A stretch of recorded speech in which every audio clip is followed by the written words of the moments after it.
The wreaths of the red poppies make me stop, and I wish I could turn back the clock to show the soldiers who passed away. Without them, I wouldn't be here today. So we should wear our poppies with pride and remember those who died and survived. The Great War ended in victory. Without it, there may be no you or me.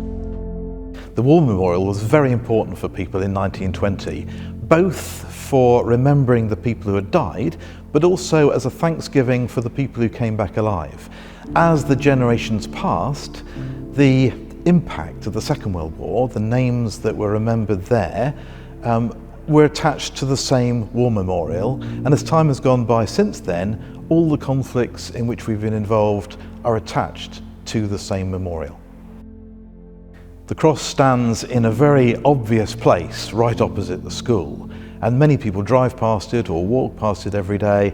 I like to think that they would look at it and remember its significance, but of course its main significance comes into place in November, when we have, I think, more than 1,000 people last year gathered round it for the ceremony.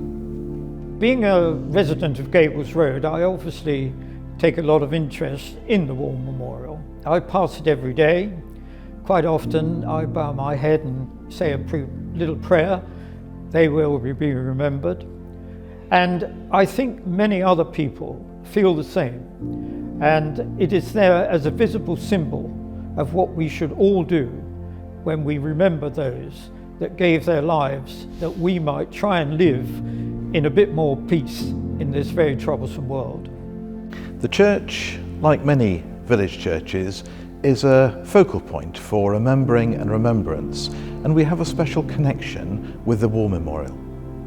And today we are celebrating 100 years after the establishment of that War Memorial, and the celebrating takes the form of an open-air service.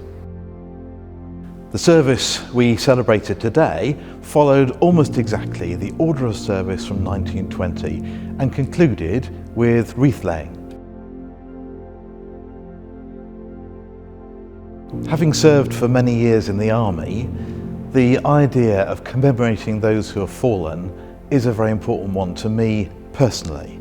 And having known many soldiers who have died in the service of their country, whenever I see that war memorial, it has a special significance for me.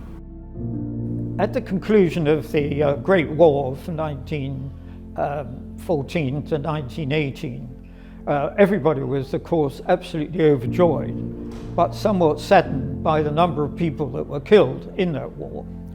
And so it was decided that memorials should be erected in the country. And the people of Cookham and Cookham Village, by public subscription, the money was collected, and Mr. Mardle of Fleet was commissioned to build the memorial, which he did beautifully in Portland stone. Of course, I was not around at the unveiling, which was in October 1920, but there was a vast crowd of some hundreds of people gathered there. And Commander, I think, of the Royal Military College actually unveiled it. There is a picture of the unveiling ceremony, and my recollection of it is how all the ladies and the gentlemen are all wearing hats, which of course today is never seen. For the village as a whole, the church has a significance in that there are war graves. As you travel around the country, you'll see many of these, very distinctive, pale Portland stone with a gentle curve on the top. The war graves we have are all of that kind, with the exception of one, perhaps the most poignant of all, an 18-year-old girl, Amy Slingo, who was killed by accident, and the family elected to have their own gravestone put in place. Pretty much every generation that has lived here in the village has experienced war or conflict of one kind, and of course now the pressure of the COVID disease is something which is again bringing people together. Speaking personally, I think it's very important that we honour the memory of those who have died, and we remember the putting in place of the cross. It is one of those things that you really ought to do, and whether people are there, whether there's a crowd of people there or not, or as today where there's a lot of traffic going past, doesn't make a scrap of difference. think this is the right thing to do, and I'm very glad to be part of this celebration. I think it is only right and proper that we should remind the present members of Cookham Village and Church Cookham that this wonderful war memorial was built by public subscription, and so it is their war memorial, and therefore it is appropriate that they should respect what it stands for, and I'm sure they do appreciate that.